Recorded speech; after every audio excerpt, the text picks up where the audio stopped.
जुबैदी की रिहाई पर मना जश्न। आखिर जब देखकर इजराइल हिल गया कि ये क्या हो रहा है, क्योंकि न सिर्फ जश्न बल्कि फलस्तीनी झंडे लहराकर इजराइल को दिया गया दो टूक संदेश। नमस्कार, मैं हूं आशीष त्रिपाठी और न्यूज 18 के सोशल मीडिया प्लेटफॉर्म पर इस वीडियो में आप सभी का बहुत स्वागत है। बात करेंगे उस शख्स की जिसकी रिहाई के बाद शायद इजराइल भी सोच रहा होगा कि हमने इसे रिहा करके कहीं गलती तो नहीं कर दी, क्योंकि इजराइल ने युद्ध विराम और कैदियों की रिहाई को स्वीकार तो कर लिया, लेकिन कहीं ये कोई गलती तो साबित नहीं होगी। अब ये सोचने पर मजबूर है इजराइल। इस बारे में भी आपको बताएंगे। दरअसल इजरायली नेताओं और सरकार के बयानों से ऐसा ही होता प्रतीत हो रहा है, क्योंकि हाल ही में रिहा हुए फलस्तीनी आतंकवादी जुबैदी के बाहर आने पर जो जश्न मनाया गया उसकी इजाजत लोगों को नहीं थी, लेकिन बिना किसी बात की परवाह किए वहां के लोगों ने न सिर्फ जश्न मनाया बल्कि फलस्तीनी झंडे भी लहराए। इजरायली रक्षा मंत्री इजराइल कैट्स ने गुरुवार को रिहा किए गए हाई प्रोफाइल फलस्तीनी आतंकवादी जाकारिया जुबैदी को शनिवार रात कड़ी चेतावनी दी। कैट्स ने ट्वीट किया, जाकारिया जुबैदी, तुमको इजरायली बंधकों की रिहाई के लिए एक समझौते के तहत रिहा किया गया है और एक गलती और तुमको पुराने दोस्तों के पास वापस भेज दिया जाएगा। हम आतंकवाद का समर्थन स्वीकार नहीं करेंगे। जुबैदी गुरुवार को बंधकों गादी मूसा, अरबल, येहूद और अगम बर्गर के लिए रिहा किया गया 110 आतंकवादियों में से एक था। 49 वर्षीय जुबैदी जेनिन में फतह के अल अक्सा शहीद ब्रिगेड का कमांडर था। उसने 2002 में बेत शीन में लिकुड मतदान केंद्र पर हमले का आदेश दिया था, जिसमें पार्टी प्राइमरी में मतदान करते समय 6 लोग मारे गए थे। जुबैदी ने 2004 में तेल अवीव में हुए बम विस्फोट की जिम्मेदारी ली थी, जिसमें एक व्यक्ति की जान चली गई थी जबकि 30 इसमें घायल हो गए थे।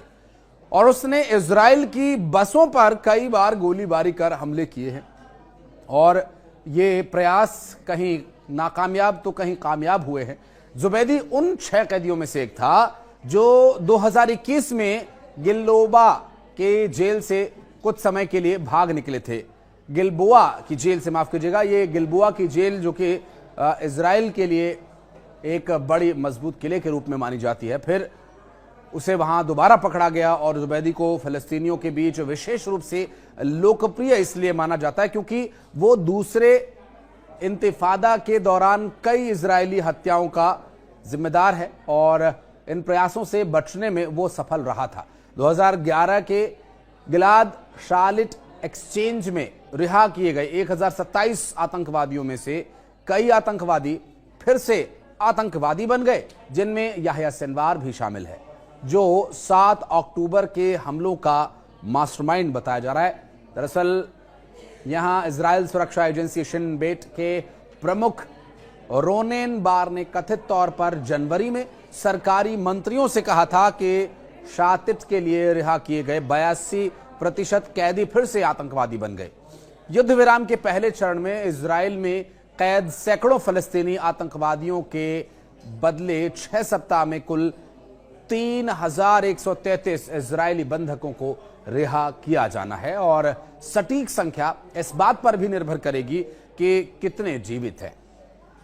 शेष 65 बंधकों का भाग्य युद्ध विराम के 16वें दिन शुरू होने वाली वार्ता द्वारा निर्धारित किया जाएगा। आलोचकों का यह भी कहना है कि चरणबद्ध दृष्टिकोण उन बंधकों को खुलेआम कैद में रखने की निंदा करता है जिन्हें शुरू में मुक्त नहीं किया गया था, और ये इजराइल के युद्ध लाभों को कमजोर करता है।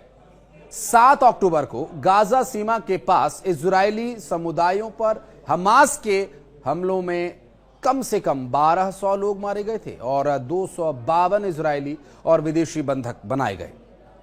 बाकी 79 बंधकों में से 35 को मृत घोषित कर दिया गया।